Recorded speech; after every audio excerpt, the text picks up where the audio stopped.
வணக்கம். மதிமுகம் செய்திகள். இன்றைய முக்கிய நிகழ்வுகளை பார்ப்பதற்கு முன்பாக தலைப்பு செய்திகளை பார்க்கலாம். இலங்கை தமிழர் மறுவாழ்வு முகாம்களில் கட்டப்பட்டுள்ள 772 புதிய வீடுகள் திறந்து வைத்தார் முதலமைச்சர் மு.க.ஸ்டாலின். கரூர் கூட்ட நெரிசலுக்கு அதிகாரிகளின் அலட்சியமே காரணம். தேசிய ஜனநாயக கூட்டணியின் உண்மை அறியும் குழு அறிக்கை. மதுரையில் எம்ஜிஆர் சிலை சேதப்படுத்தப்பட்ட விவகாரம் எடப்பாடி பழனிசாமி கடும் கண்டனம். மருத்துவமனையில் அனுமதிக்கப்பட்ட பாமக நிறுவனர் ராமதாஸ் உடல்நிலை குறித்து அன்புமணி விளக்கம். தமிழகத்தில் அக்டோபர் 9ஆம் தேதி வரை கனமழை பெய்ய வாய்ப்பு. சென்னை வானிலை ஆய்வு மையம் தகவல். இலங்கை தமிழர் மறுவாழ்வு முகாம்களில் 772 புதிய வீடுகளை முதலமைச்சர் மு.க.ஸ்டாலின் திறந்து வைத்தார். இலங்கை தமிழர் மறுவாழ்வு முகாம்களில் 38 கோடி ரூபாய் மதிப்பீட்டில் 729 வீடுகள் கட்டப்பட்டுள்ளது. இந்த வீடுகளை முதலமைச்சர் மு.க.ஸ்டாலின் பயன்பாட்டிற்காக திறந்து வைத்தார். திருப்பூர், சேலம், தர்மபுரி, விருதுநகர் ஆகிய இடங்களில் கட்டப்பட்டுள்ள வீடுகளை சென்னை தலைமை செயலகத்தில் இருந்து காணொலி காட்சி மூலம் முதலமைச்சர் மு.க.ஸ்டாலின் திறந்து வைத்தார். அப்போது அமைச்சர்கள், அரசு அதிகாரிகள் பலர் உடன் இருந்தனர். இதனைத் தொடர்ந்து பழங்குடியினர் நலத்துறை மூலம் 6 மாவட்டங்களுக்கு 26 பள்ளி வாகனங்களை முதலமைச்சர் மு.க.ஸ்டாலின் தொடங்கி வைத்தார். பழங்குடியினர் உண்டு உறைவிட பள்ளி மாணவர்களின் பயன்பாட்டிற்காக 3.62 கோடி ரூபாய் மதிப்பீட்டில் 6 மாவட்டங்களுக்கு 26 வாகனங்கள் கொண்டு வரப்பட்டன. அதேபோல் பெருநிறுவன சமூக பொறுப்பு நிதியில் இருந்து 3 வாகனங்களும் வழங்கப்பட்டுள்ளது. தவேக தலைவர் விஜய் நடத்திய பரப்புரை கூட்டத்தில் உயிரிழப்புகள் ஏற்பட நிர்வாக அலட்சியமே காரணம் என தேசிய ஜனநாயக கூட்டணியின் உண்மை அறியும் குழு தெரிவித்துள்ளது. கரூரில் கடந்த 27ஆம் தேதி தவேக தலைவர் விஜய் பங்கேற்ற பிரச்சார கூட்டத்தில் ஏற்பட்ட கூட்ட நெரிசலில் சிக்கி 41 பேர் உயிரிழந்தனர். மேலும் 100க்கும் மேற்பட்டோர் படுகாயமடைந்தனர். இந்நிலையில் தவேக தலைவர் விஜய் நடத்திய பரப்புரை கூட்டத்தில் உயிரிழப்புகள் ஏற்பட நிர்வாக அலட்சியமே காரணம் என தேசிய ஜனநாயக கூட்டணியின் உண்மை அறியும் குழு பாஜக தலைமையிடம் அளித்த அறிக்கையில் தெரிவிக்கப்பட்டுள்ளது. அதில் கரூர் உயிரிழப்புகள் நிர்வாக அலட்சியத்தால் ஏற்பட்டுள்ளது எனவும் 2000 முதல் 3000 பேர் மட்டுமே இருக்கக்கூடிய இடத்தில் 30,000 பேர் வரை குவிய அனுமதித்தது தவறு எனவும் குறிப்பிடப்பட்டுள்ளது. மேலும் போதுமான பாதுகாப்பு ஏற்பாடுகள் வழங்கப்படவில்லை என தெரிவிக்கப்பட்டுள்ளது. நண்பகல் 12 மணிக்கு விஜய் வருவார் என அறிவிக்கப்பட்ட நிலையில் காலை 9 மணி முதலே கூட்டம் வந்துள்ளது. ஆனால் விஜய் மாலை 7 மணிக்கே நிகழ்விடம் வந்துள்ளார். விஜய் பேசிய பகுதியில் மின் இணைப்பு துண்டிக்கப்பட்டதால் கூட்டத்தில் பீதி ஏற்பட்டுள்ளது. சிலர் அருகிலுள்ள திறந்த கழிவுநீர் கால்வாய்களில் விழுந்து உயிரிழந்துள்ளனர். இந்நிகழ்ச்சிக்கு அனுமதி வழங்கிய மற்றும் அதை நிர்வகித்த அதிகாரிகளுக்கு எதிராக நடவடிக்கை எடுக்க வேண்டும் என அந்த அறிக்கையில் தெரிவிக்கப்பட்டுள்ளது. மதுரையில் எம்ஜிஆர் சிலை சேதப்படுத்தப்பட்ட சம்பவத்திற்கு எடப்பாடி பழனிசாமி கண்டனம் தெரிவித்துள்ளார். மதுரை அவனியாபுரம் திருப்பரங்குன்றம் சாலையில் உள்ள எம்ஜிஆர் சிலையை சமூக விரோதிகள் நள்ளிரவில் சேதப்படுத்தியதாக கூறப்படுகிறது.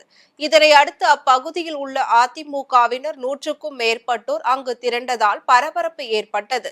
மேலும் சிலையை சேதப்படுத்தியவர்களை கைது செய்ய கோரி மாவட்ட எம்ஜிஆர் இளைஞர் அணி செயலாளர் வக்கீல் ரமேஷ் தலைமையில் 100க்கும் மேற்பட்டோர் கண்டன ஆர்ப்பாட்டத்தில் ஈடுபட்டனர்.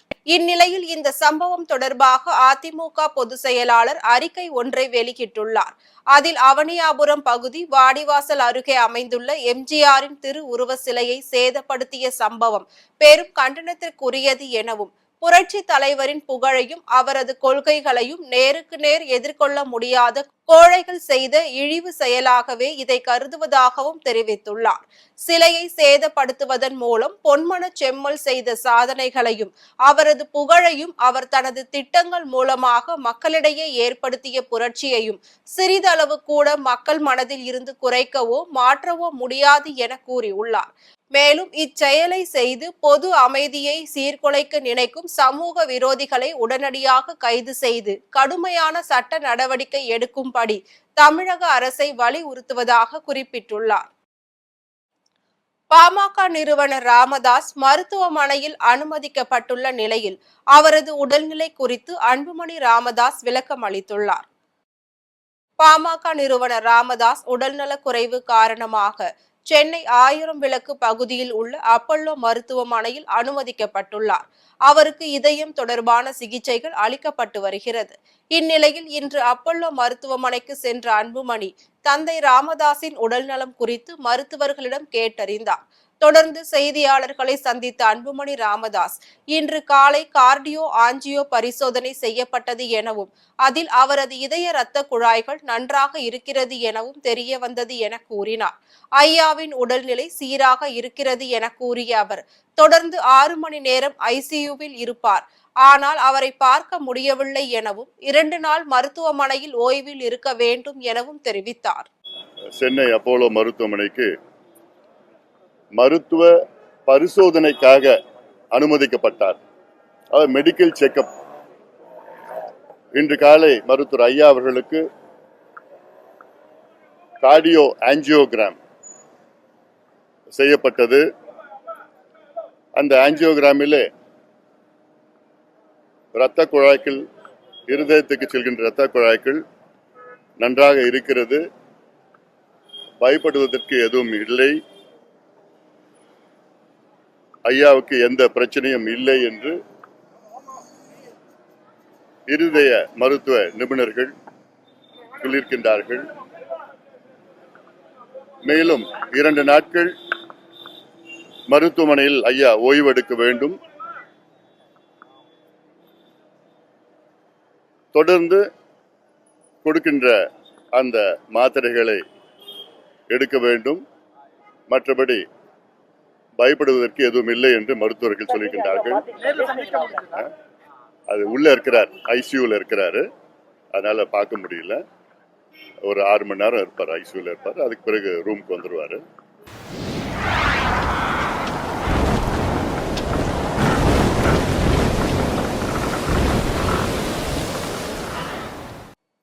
தமிழகத்தில் அக்டோபர் 9ஆம் தேதி வரை கனமழை பெய்ய வாய்ப்புள்ளதாக சென்னை வானிலை ஆய்வு மையம் தெரிவித்துள்ளது. இது தொடர்பாக வானிலை ஆய்வு மையம் வெளியிட்டுள்ள செய்திக்குறிப்பில் தமிழக கடலோர பகுதிகளில் நிலவும் வளிமண்டல கீழடுக்கு சுழற்சி காரணமாக வரும் 11ஆம் தேதி வரை தமிழகத்தில் ஒரு சில இடங்களிலும் புதுச்சேரி மற்றும் காரைக்கால் பகுதிகளிலும் இடி மின்னலுடன் கூடிய மிதமான மழைக்கு வாய்ப்புள்ளது என தெரிவிக்கப்பட்டுள்ளது. இன்று திருவண்ணாமலை, விழுப்புரம், கள்ளக்குறிச்சி, கடலூர் மாவட்டங்களிலும் புதுச்சேரியிலும் கனமழை பெய்ய வாய்ப்புள்ளது எனவும் 7ஆம் தேதி கிருஷ்ணகிரி, தர்மபுரி, சேலம், திருப்பத்தூர் மாவட்டங்களிலும் கனமழை பெய்ய வாய்ப்புள்ளது எனவும் கூறப்பட்டுள்ளது. மேலும் அக்டோபர் 8ஆம் தேதி கோவை, நீலகிரி, தேனி, திண்டுக்கல், மதுரை, திருச்சி, சேலம், தர்மபுரி, கள்ளக்குறிச்சி, விழுப்புரம், திருவண்ணாமலை, செங்கல்பட்டு மாவட்டங்களில் கனமழை பெய்ய வாய்ப்புள்ளது என குறிப்பிடப்பட்டுள்ளது. சென்னை மற்றும் அதன் புறநகர் பகுதிகளை பொறுத்தவரையில் வானம் ஓரளவு மேகமூட்டத்துடன் காணப்படும் எனவும் நகரின் ஒரு சில பகுதிகளில் லேசானது முதல் மிதமான மழை பெய்யக்கூடும் எனவும் வானிலை ஆய்வு மையம் தெரிவித்துள்ளது. தங்கத்தின் விலை அதிரடியாக சவரனுக்கு 880 ரூபாய் உயர்ந்து 88,480 ரூபாய்க்கு விற்பனை செய்யப்படுகிறது.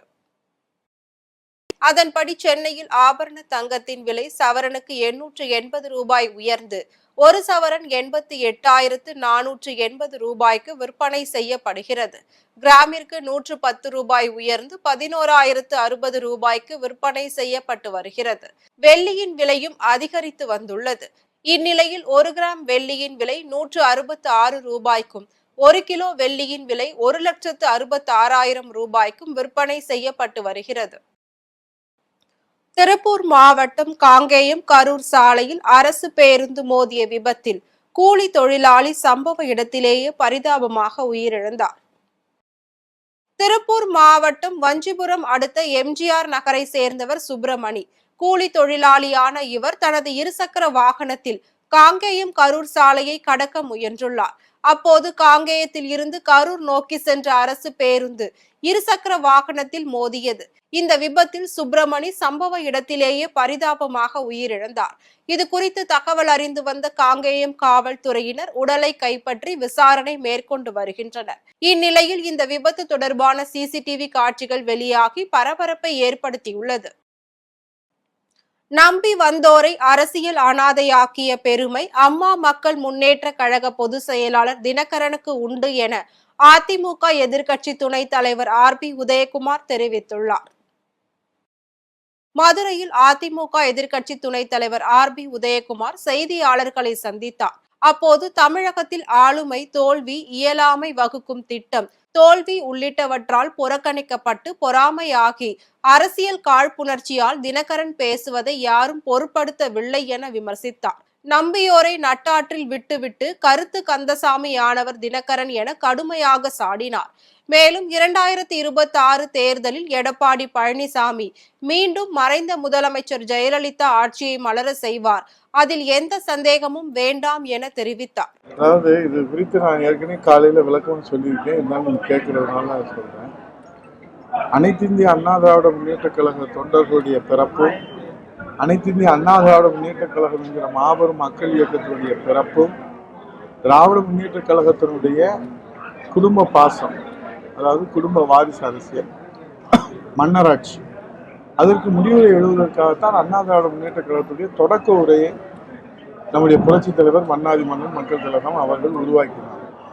அவர் உருவாக்குகிற போது நடிகன் நாடாள முடியுமா என்று கேட்டார்கள். நாடாளுவது மட்டுமல்ல, மனதினுடைய மக்கள் இதயங்களிலே குடிகொண்டிருக்க முடியும் என்பதை குடியிருந்த கோயிலாக புரட்சித் தலைவர் நிரூபித்து காட்டினார். அவர் மறைவுக்கு பிறகு புரட்சித் தலைவர் இதய தெய்வம் அம்மா அவர்கள் ஒரு பெண் நாடாள முடியுமா என்று கேட்டவர்களுக்கு மத்தியில உலக சரித்திரத்தில் இடம்பெறுகிற வகையில உலக பெண் தலைவர்களுக்கு மட்டுமல்ல, ஒட்டுமொத்த அரசியல் தலைவர்களுக்கும் எடுத்துக்காட்டாக புரட்சித் அம்மா அவர்கள் ஆண்டு மக்கள் மனதிலே இடம் பிடித்து. மயிலாடுதுறை மாவட்டத்தில் ஜனவரி மாதம் பெய்த கனமழையால் பாதிக்கப்பட்ட விவசாயிகளுக்கு அரசு அறிவித்த 62 கோடி ரூபாய் நிவாரணத் தொகையை விரைந்து வழங்க வேண்டும் என டெல்டா பாசன விவசாயிகள் வலியுறுத்தியுள்ளனர். மயிலாடுதுறை அடுத்த நீடூரில் டெல்டா பாசன விவசாயிகள் சங்க பொதுக்குழு கூட்டம் நடைபெற்றது. சங்க தலைவர் அன்பழகன் தலைமையில் நடைபெற்ற இக்கூட்டத்தில் சங்க நிர்வாகிகள், உறுப்பினர்கள் என 100க்கும் மேற்பட்டோர் கலந்து கொண்டனர். அப்போது மயிலாடுதுறை மாவட்டத்தில் கடந்த ஜனவரி மாதம் பெய்த கனமழையால் பாதிக்கப்பட்ட 60,000 ஹெக்டேர் நெற்பயிருக்கு தமிழ்நாடு அரசு அறிவித்த இழப்பீட்டு தொகை 62 கோடி ரூபாயை உடனடியாக வழங்க வேண்டும் என்பதை வலியுறுத்தி தீர்மானம் நிறைவேற்றப்பட்டது. மேலும் அரசு நேரடி நெல் கொள்முதல் நிலையங்களில் கொள்முதல் செய்யப்படும் நெல்லுக்கு சிட்டா அடங்கலை முறையாக சரிபார்த்து வெளிமாநில நெல் கொள்முதல் செய்வதை தடுக்க வேண்டும் உள்ளிட்ட பல்வேறு தீர்மானங்கள் நிறைவேற்றப்பட்டது. எங்களுக்கு கடந்த 10 மாசமாக 62 கோடி ஜனவரி மாசம் 18, 17 அந்த மழையில அழிஞ்சு போன நிவாரணம் இன்னை வரைக்கும் கவர்மெண்ட் கொடுக்கல. அதனுடைய முக்கிய தீர்மானங்கள் இன்னைக்கு நிறைவேற்றப்பட்டது. அதுபோல டிபிஎஸ்ல நெல் எல்லாம் நிறைய தேங்கி இருக்கு. அதுபோல கூட்டுறவு சங்கத்துல இந்த வருஷம் எங்களுக்கு 40,000 ரூபாய பணத்தை உயர்த்தி தருமாறு நாங்கள் முன் வச்சிருக்கோம் இந்த கோரிக்கையை. அதே மாதிரி விவோடைய சிட்டாடங்கள்லாம் டிபிசிக்கு கண்ணமனன் கொடுக்காத நல்ல முறையில் எங்களுக்கு ஒத்துழைச்சு கொடுக்கணும். விவசாயிகளுக்கு பாதிக்கப்பட்ட உடனடியாக செய்து கொடுக்கறதுக்கு மாண்புமிகு முதலமைச்சரை இந்த கோரிக்கை முன்வைக்கிறோம். அதுபோல அரசு அதிகாரிகளுக்கு ஓய்வூதியம் கிடைக்கிறது போல எங்களுடைய விவசாயிகளுக்கு இந்த ஓய்வூதியம் கிடைக்கணும். அதுபோல விவசாயிகள் மின்னல் அடித்து தாக்கினாலோ இல்ல ஒரு உயிர் அடித்து தாக்கினாலோ மழையால எந்த ஒரு பாதிப்பு வந்தாலும் விவசாயிகளுக்கு அவங்களுக்கு உயிர் இழப்பீடுக்கு 10 லட்சம் வைக்கணும் என்ற ஒரு கோரிக்கையை முன்வைக்கிறோம். சென்னை மேடவாக்கம் அருகே முன்விரோதம் காரணமாக இருசக்கர வாகனத்திற்கு தீ வைத்து எரித்த 2 கைது செய்யப்பட்டனர். மேடவாக்கம் அடுத்த நன்மங்கலம் பிள்ளையார் கோவில் தெருவை சேர்ந்தவர் டில்லி பாபு. இவர் தனது இருசக்கர வாகனத்தை வீட்டின் முன்பு நிறுத்தி வைத்திருந்த நிலையில் அடையாளம் தெரியாத மர்ம நபர்கள் இரவு நேரத்தில் இருசக்கர வாகனத்திற்கு தீ வைத்து எரித்து விட்டு தப்பி சென்றனர். இதனால் இருசக்கர வாகனம் முற்றிலும் எரிந்து சேதமானது. பின்னர் இது குறித்து மேடவாக்கம் காவல் நிலையத்தில் டில்லி பாபு புகார் அளித்துள்ளார். புகாரின் அடிப்படையில் போலீசார் நடத்திய விசாரணையில் முன்விரோதம் காரணமாக அதே தெருவை சேர்ந்த பாலா மற்றும் அஜித்குமார் ஆகிய இருவரும் டெல்லி பாபுவின் இருசக்கர வாகனத்திற்கு தீ வைத்தது தெரிய வந்தது.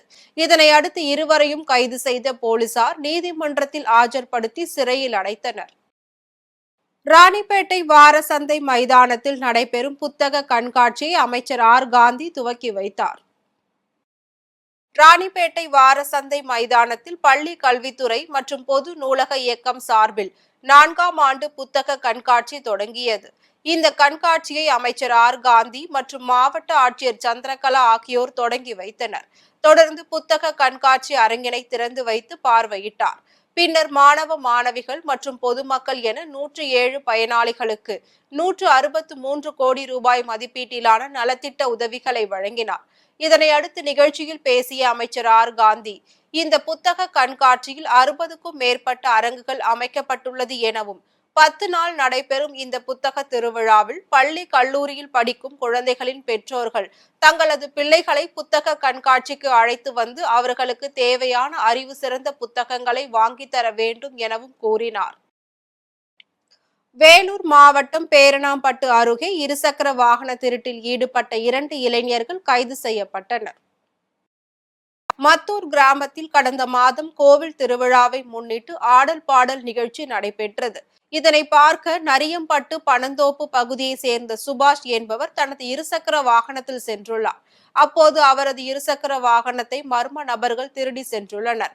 இது குறித்து சுபாஷ் அளித்த புகாரின் அடிப்படையில் பேரணாம்பட்டு போலீசார் விசாரணை மேற்கொண்டு வருகின்றனர். இந்நிலையில் இருசக்கர வாகன திருட்டில் ஈடுபட்ட கோட்டை சேரி பகுதியை சேர்ந்த பல்லவன் மற்றும் தென்னவன் ஆகிய இருவரையும் போலீசார் கைது செய்து சிறையில் அடைத்தனர். மேலும் அவர்களிடம் இருந்த இருசக்கர வாகனத்தையும் பறிமுதல் செய்தனர். திண்டுக்கல் பேகம்பூர் ஹஜ்ரத் அமீருனிஷா பேகம் சாஹிபா தர்காவில் மதிமுக பொதுச் செயலாளர் வைகோ பூரண குணமடைய வேண்டி சிறப்பு பிரார்த்தனை நடைபெற்றது. மதிமுக பொதுச் செயலாளர் வைகோ உடல்நலக்குறைவு காரணமாக மருத்துவமனையில் அனுமதிக்கப்பட்டுள்ளார். இந்நிலையில் வைகோ பூரண குணமடைந்து தமிழக மக்களின் வளர்ச்சிக்காகவும் முன்னேற்றத்திற்காகவும் குரல் கொடுக்க இறைவனை வேண்டி திண்டுக்கல் பேகம்பூர் ஹஜ்ரத் அமீருனிஷா பேகம் சாஹியா தர்காவில் சிறப்பாக பிரார்த்தனை நடைபெற்றது. திண்டுக்கல் மாவட்ட சிறுபான்மை பிரிவு சார்பில் திண்டுக்கல் மாவட்ட செயலாளர் செல்வராகவன், மாநகர செயலாளர் செல்வேந்திரன் தலைமையில் சிறப்பு பிரார்த்தனை நடைபெற்றது. சிறுபான்மை பிரிவு மாவட்ட செயலாளர் காஜா மைதீன் மற்றும் அனீஷ் பாபு ஏற்பாட்டில் நடைபெற்ற நிகழ்ச்சியில் ஏராளமான நிர்வாகிகள் மற்றும் பொறுப்பாளர்கள் கலந்து கொண்டு பிரார்த்தனை செய்தனர். நேபாளத்தில் வெள்ளம் மற்றும் நிலச்சரிவுகளில் சிக்கி 51 பேர் உயிரிழந்துள்ளனர். இந்தியாவின் அண்டை நாடான நேபாளத்தில் கடந்த 3ஆம் தேதி முதல் கனமழை பெய்து வருகிறது. இதனால் தலைநகர் காத்மாண்டு உள்ளிட்ட நாட்டின் பல்வேறு பகுதிகளில் வெள்ளப்பெருக்கு மற்றும் நிலச்சரிவுகள் ஏற்பட்டுள்ளது. தொடர் கனமழை காரணமாக மக்களின் இயல்பு வாழ்க்கை பெரிதும் பாதிக்கப்பட்டுள்ளது. இதற்கிடையே தொடர் மழையால் பாக்மதி, திருசூலி, கிழக்கு ராப்தி, லால்பகையா மற்றும் கம்லா உள்ளிட்ட ஆறுகளில் வெள்ளம் கரைபுரண்டு ஓடுகிறது. இதனால் பொதுமக்கள் பாதுகாப்பான இடங்களுக்கு செல்ல அறிவுறுத்தப்பட்டுள்ளனர்.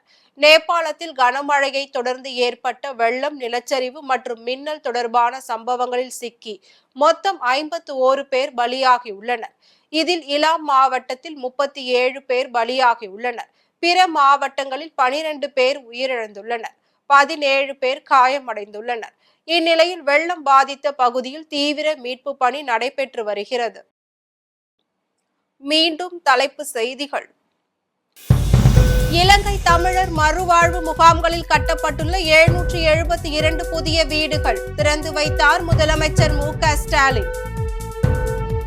கரூர் கூட்ட நெரிசலுக்கு அதிகாரிகளின் அலட்சியமே காரணம். தேசிய ஜனநாயக கூட்டணியின் உண்மை அறியும் குழு அறிக்கை. மதுரையில் எம்ஜிஆர் சிலை சேதப்படுத்தப்பட்ட விவகாரம் எடப்பாடி பழனிசாமி கடும் கண்டனம். மருத்துவமனையில் அனுமதிக்கப்பட்ட பாமக நிறுவனர் ராமதாஸ் உடல்நிலை குறித்து அன்புமணி விளக்கம். தமிழகத்தில் அக்டோபர் 9ஆம் தேதி வரை கனமழை பெய்ய வாய்ப்பு. சென்னை வானிலை ஆய்வு மையம் தகவல்.